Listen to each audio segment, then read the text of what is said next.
expect or solicit belief for the most wild narrative which I am about to tell. Yet mad am I not, and surely do I not dream. My purpose is to place before the world a series of mere household events. In their consequences, these events have terrified, have tortured, have destroyed me.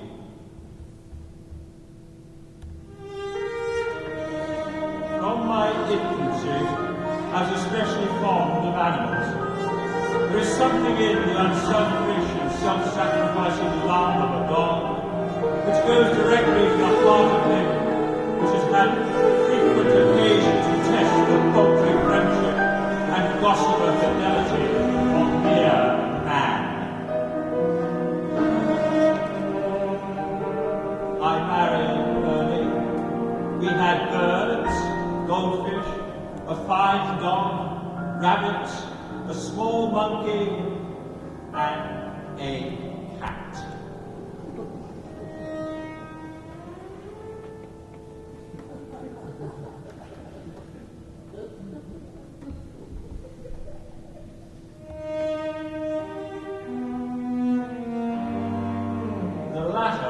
Remarkably large and beautiful animal, entirely black.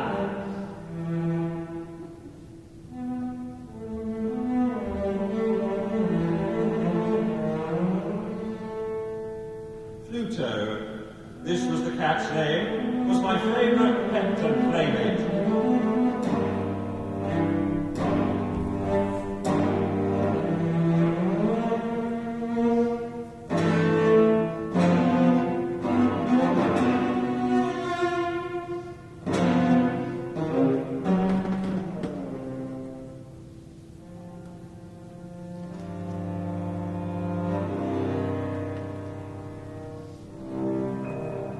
Several years, my general temperament had experienced a radical alteration for the worse. I even offered my wife personal violence. However, I still retained sufficient regard for Pluto to restrain me from maltreating him. But my disease grew upon me, for what disease is like alcohol? And at length, even Pluto began to experience the effects of my ill temper.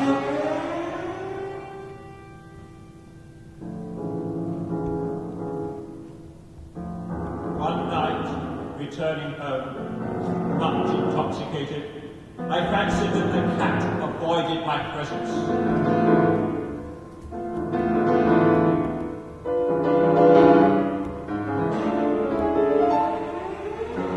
I seized him. He inflicted a slight wound upon my hand with his teeth. The fury of a demon instantly possessed me. I knew myself no longer. My soul seemed at once to take its flight from my body. I took my penknife, grasped the poor beast by the throat, and deliberately cut one of its eyes from its socket.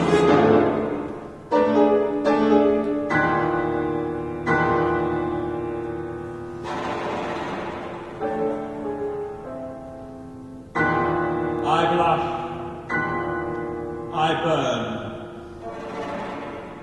I shudder while I tell the damnable atrocity.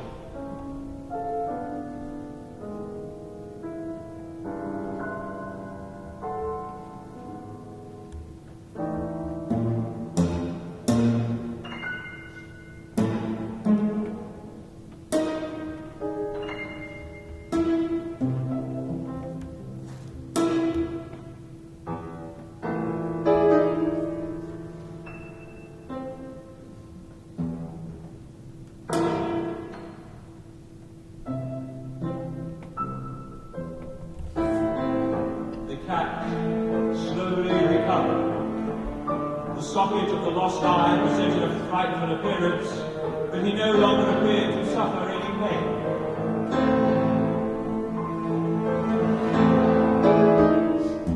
And then came, as if to my final and irrevocable overthrow, the spirit of perverseness.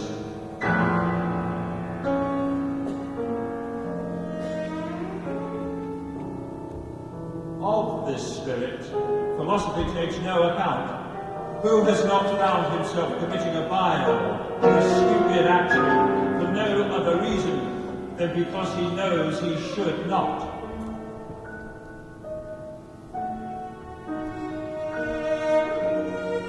One morning, in cold blood, I slipped a noose about its neck and hung it to the limb of a tree. Hung it with the tears streaming from my eyes. Hung it because I knew that it had loved me, and because I felt it had given me no reason of offense. Hung it because I knew that in so doing, I was committing a sin.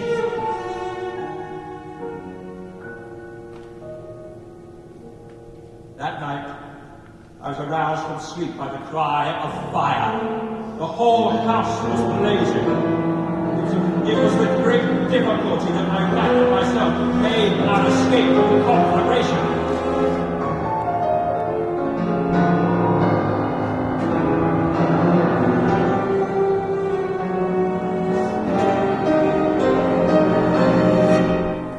My entire worldly wealth was swallowed up, and I resigned myself to despair.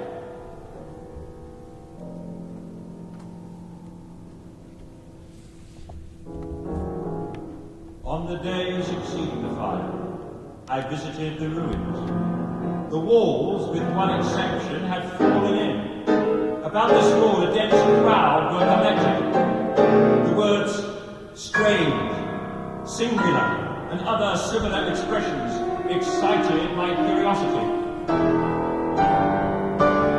I saw, as if graven in bas-relief upon the white surface, the figure of a gigantic cat. There was a rope about the animal's neck.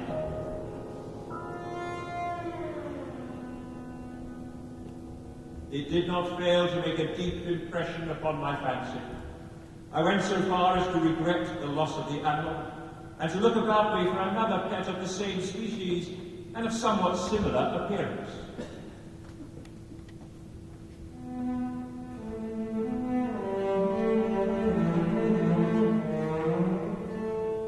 One night, as I sat, half stupefied, in a den of more than infamy, my attention was suddenly drawn to some black object.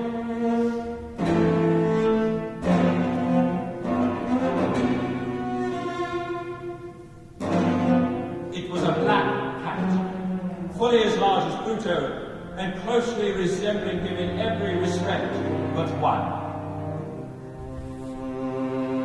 Pluto had not a white hair upon any portion of his body, but this cat had a large, although indefinite, splotch of white covering nearly the whole region of the breast.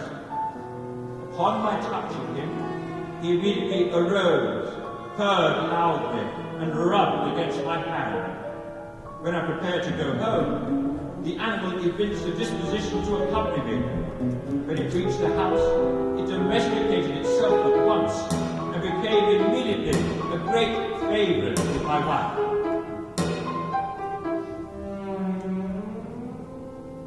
For my own part, I soon found a dislike to it arising within me. By slow degrees, these feelings of disgust and annoyance rose into the bitterness of hatred. Gradually, very gradually, I came to look upon it with unutterable loathing, and to flee silently from its odious presence as from the breath of a pestilence.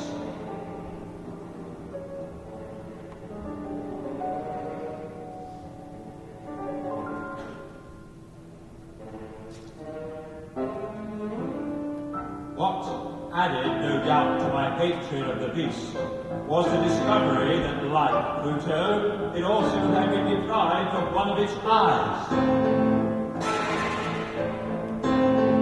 With my aversion to this cat, however, its partiality for myself seemed to increase. It covered me with its loathsome caresses, At such times, although I longed to destroy it with a blow, I was yet withheld from so doing, partly by a memory of my former crime, but chiefly because I absolutely dreaded the beast. I'm almost ashamed to own that the terror and horror with which the animal inspired me had been heightened by one of the merest possible chimeras. The white mark had been originally very indefinite, but by merely imperceptible degrees it had, at length, assumed a rigorous distinctness of outline. It was now the representation of an object that I shudder to name. It was now the image of a hideous, of a ghastly thing.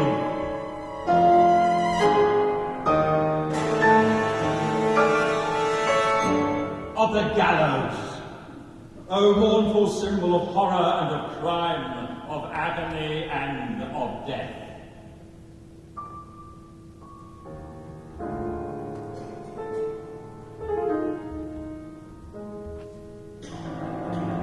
Evil thoughts became my sole intimates. The moodiness of my usual temper increased to hatred of all things and of all mankind.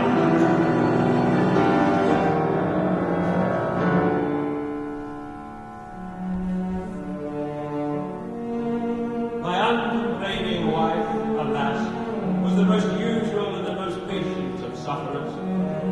One day, she accompanied me upon some household errand into the cellar of the old building which our poverty compelled us to inhabit. The cat followed me down the steep stairs and nearly throwing me headlong, exasperated me to madness.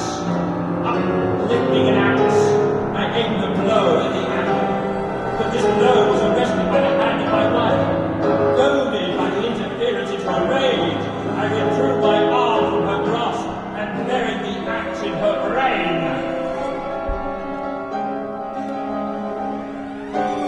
She fell dead upon the spot without a groan.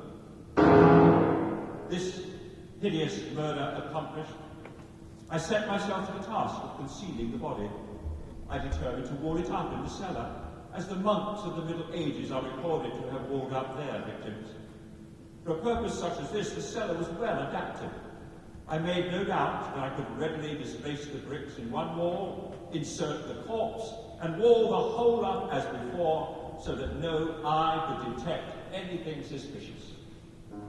When I had finished, my next step was to look for the beast which had been the cause of so much wretchedness, for I had firmly resolved to put it to death.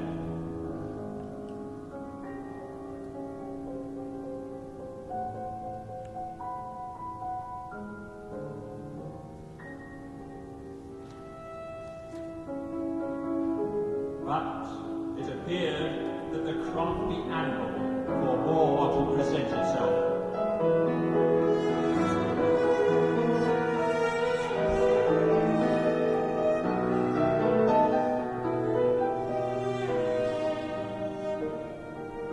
It is impossible to describe or to imagine the deep, the blissful sense of relief the absence of the detested creature occasioned.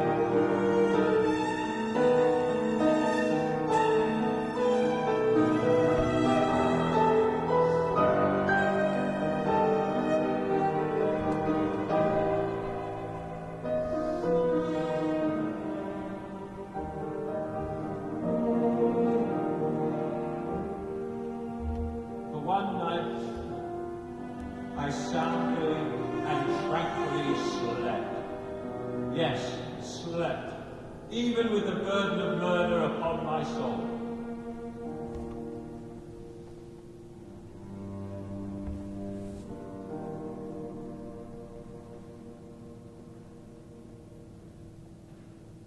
Upon the fourth day of the assassination, a party of the police came very unexpectedly into the house and proceeded to make a rigorous investigation of the premises.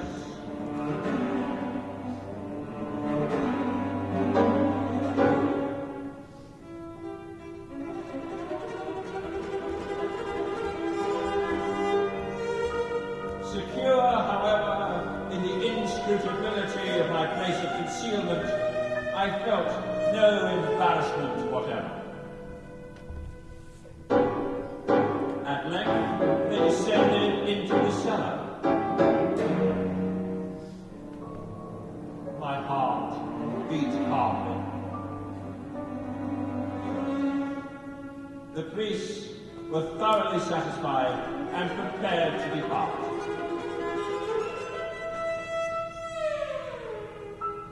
I burned to say, if but one word, by way of triumph, and to render doubly sure their assurance of my guiltlessness.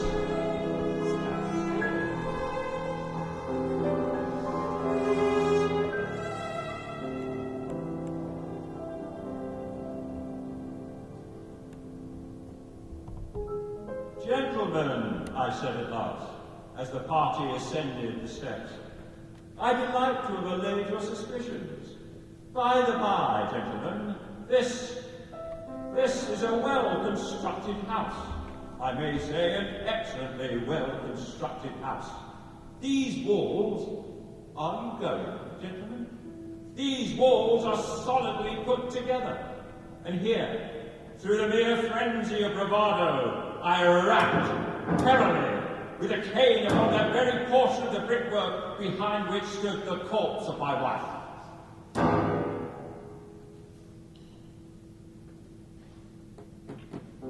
No sooner had the reverberation of my blows sunk into silence than I was answered by a voice from within the tomb, by a cry, at first muffled and broken like the sobbing of a child, and quickly swelling into one long, loud, and continuous scream, utterly inhuman, a howl, a wailing shriek, half of horror and half of triumph, such as might have arisen only out of hell from the throats of the damned in their agony, and of the demons that exult in that damnation.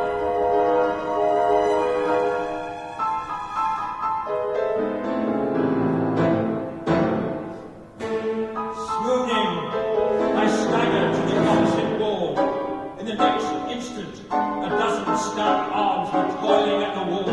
It fell bodily. The corpse, already greatly decayed and clotted with gore, stood erect before the eyes of the spectators. Upon his head, with red extended mouth and solitary eye of fire, sat the hideous beast whose craft had seduced me to murder